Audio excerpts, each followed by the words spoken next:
Di ka pipigilan, kita habang ako'y nakatigil sa Wala man ang lahat. passenger seat, empty road, 4-0 para meron tayong space sa likod.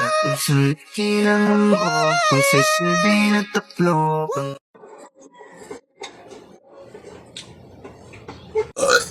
Uy, pre, wala na tayong kanin. Humingi ka na.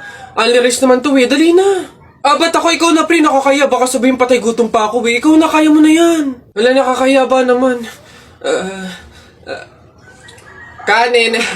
Gagi, pre, relaxan mo. Hindi ka narinig.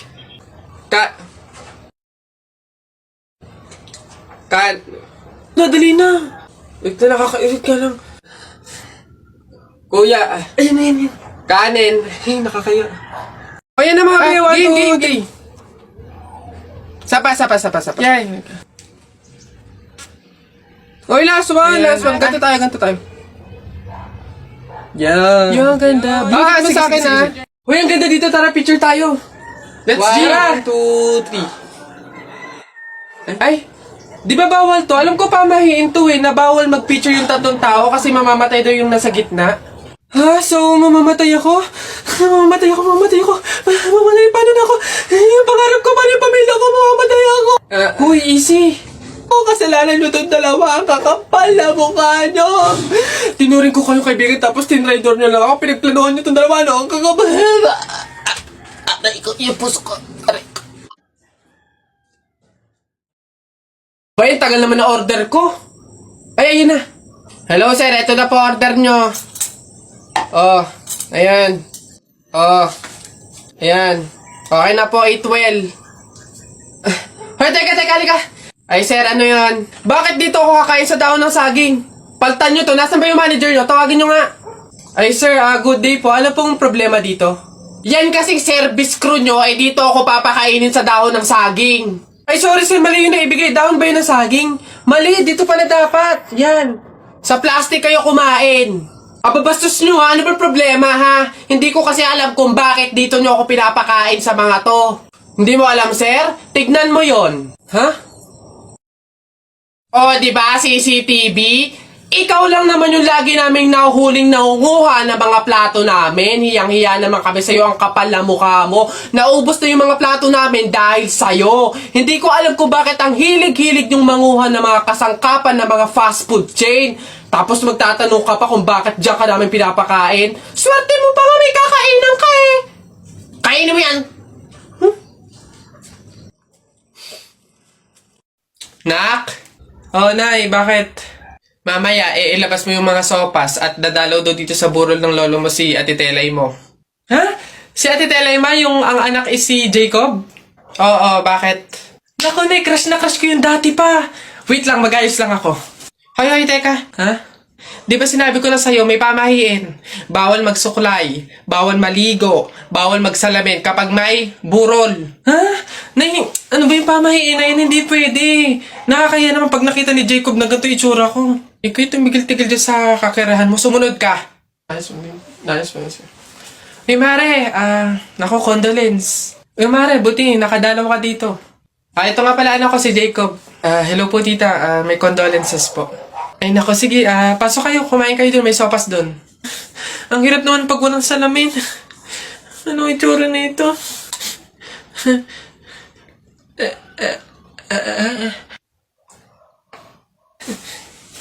Hi Jacob. Hi. Lintik na pamahiin na yan. Nak, papasok ka na pa sa school? Opo, Nay!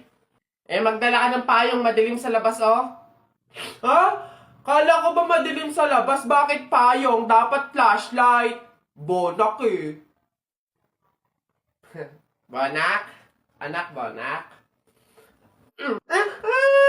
Nagdyan ako lang naman. Oy, Tutoy! Sabi... Oy, Tito! Si Tito! Sus, tuloy ka na ba? Bayo, baka kayo ng chichiks na ha, mag-aral muna mabuti. Kabata-bata pa eh. Hindi kayo. Ha? Wag! Bakla ka ata eh.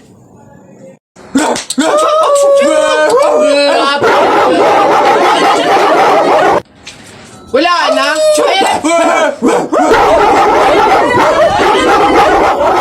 iingay. Yeah, sige, magpahabol kayo sa aso. Pag kayo mga nakagat at na hospital pa kayo, hindi ko kayo mga sagutin, ha? Ang babantot ninyo. Nay! Ano na naman yon? Natakot ako kagabi. Ha? Bakit? Diyos ko, nalagasan daw ako ng ngipin, Nay. Buti pa naginip lang yun. Ha? Naku, masamang pamahiin yan, nak. Pag doon na naginip na nalagasan doon ng ngipin, naku, madami daw pamilya ang mamamatay. Ito, to. Ano to? Ayan. Sabi kasi na matatanda, kumagat ka daw sa kahoy para daw hindi matuloy yung masamang pamahiin. Dali na. Ang laki naman ito, Nay. Bakit ganitong kahoy pa? Ang laki-laki, oh. Huwag ka nang maarte dyan. Sinasabi ko sa'yo pag may nangyari masama sa pamilya natin. Ako, ikaw sisisihinan. Ang laki naman kasi nito.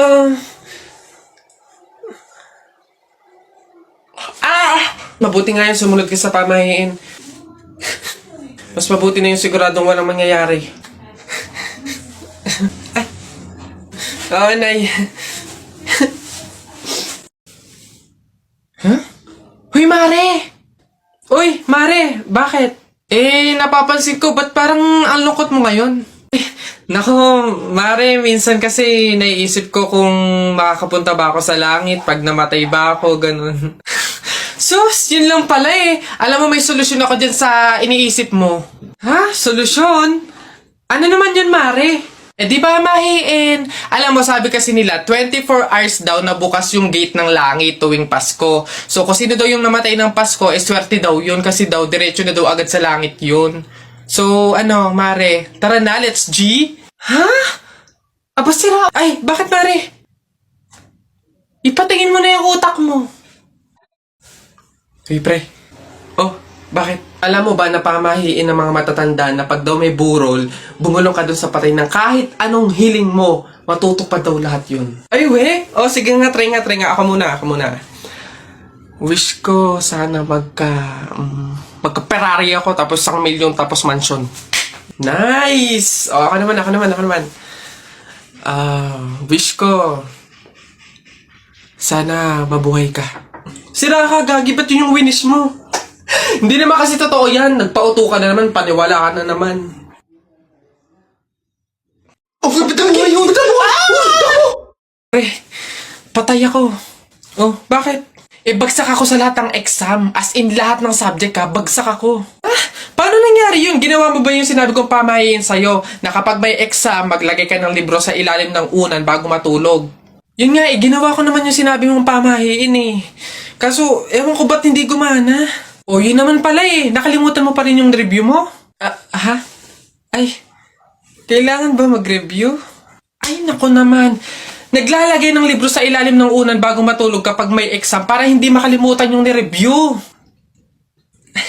Kaya pala hindi gumana. Akala ko maglalagay ng libro sa ilalim ng unan bago matulog para para magkasagot yung exam. Yung pala kailangan mag-review. Ay, Bona ka.